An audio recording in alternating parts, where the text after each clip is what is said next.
कि क्या नई शिक्षा नीति के बाद भी आपको अपने बच्चे के नर्सरी में दाखिला कराने को लेकर माथापच्ची करनी होगी। और अगर आपके बच्चे 10वीं या 12वीं में पढ़ने वाले हैं तो आपको इस बात की फिक्र होगी कि कॉलेज में दाखिले के लिए क्या अब भी 90% से ऊपर अंक लाने होंगे। और अगर आपके बच्चे कॉलेज में पढ़ रहे हैं तो आपकी चिंता नौकरी से जुड़ी होगी। क्या नई शिक्षा नीति से उन्हें नौकरी तलाशने में आसानी होगी। जब से सरकार ने नई शिक्षा नीति का ऐलान किया है, आम जनता ऐसे ही सवालों के जवाब तलाश रही है। सबसे पहले शुरुआत स्कूली शिक्षा से करते हैं। नई शिक्षा नीति में पहले जो 10+2 की बात होती थी, अब उसकी जगह सरकार 5+3+3+4 की बात कर रही है। 5+3+3+4 में 5 का मतलब है 3 साल प्री स्कूल के और क्लास 1 और 2। उसके बाद के 3 का मतलब है तीसरी, चौथी और 5वीं क्लास। उसके बाद 3 का मतलब है 6ठी, 7वीं और 8वीं क्लास। और आखिर के 4 का मतलब है 9वीं, 10वीं, 11वीं और 12वीं क्लास। यानी अब बच्चे 6 साल की जगह 3 साल की उम्र में फॉर्मल स्कूल में जाने लगेंगे। अब तक बच्चे 6 साल में पहली क्लास में जाते थे,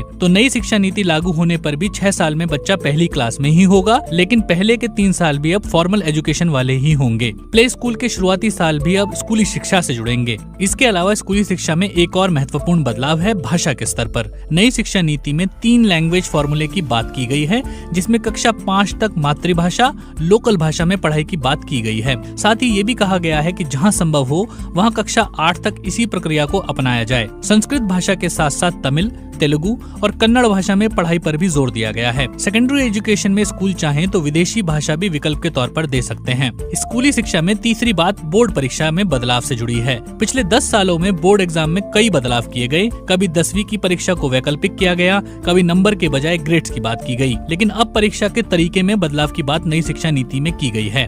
बोर्ड एग्जाम होंगे और अब 2 बार होंगे, लेकिन इनको पास करने के लिए कोचिंग की जरूरत नहीं होगी। परीक्षा का स्वरूप बदलकर अब छात्रों की क्षमताओं का आकलन किया जाएगा, न कि उनकी याददाश्त का। केंद्र सरकार की दलील है कि नंबरों का दबाव इससे खत्म हो जाएगा। साल 2022-23 वाले सत्र में इस बदलाव को लागू करने की मंशा जताई गई है। इन बोर्ड परीक्षाओं के अतिरिक्त राज्य सरकारें कक्षा 3, 5 और 8 में भी परीक्षाएं लेंगी। इन परीक्षाओं को करवाने के लिए गाइडलाइंस बनाने का काम नई एजेंसी को सौंपा जाएगा, जो शिक्षा मंत्रालय के अंतर्गत ही काम करेगी। इसी तरह के बदलाव उच्च शिक्षा में भी किए गए हैं। अब ग्रेजुएशन यानी अंडर ग्रेजुएट में छात्र 4 साल का कोर्स पढ़ेंगे, जिसमें बीच में कोर्स छोड़ने की गुंजाइश भी दी गई है। पहले साल में कोर्स छोड़ने पर सर्टिफिकेट मिलेगा, दूसरे साल के बाद एडवांस सर्टिफिकेट मिलेगा और तीसरे साल के बाद डिग्री और 4 साल के बाद डिग्री होगी शोध के साथ। इसी तरह से पोस्ट ग्रेजुएट में भी 3 तरह के विकल्प होंगे। पहला होगा 2 साल का मास्टर्स, उनके लिए जिन्होंने 3 साल का डिग्री कोर्स किया है। दूसरा विकल्प होगा 4 साल के डिग्री कोर्स शोध के साथ करने वालों के लिए। ये छात्र 1 साल का मास्टर्स अलग से कर सकते हैं। और तीसरा विकल्प होगा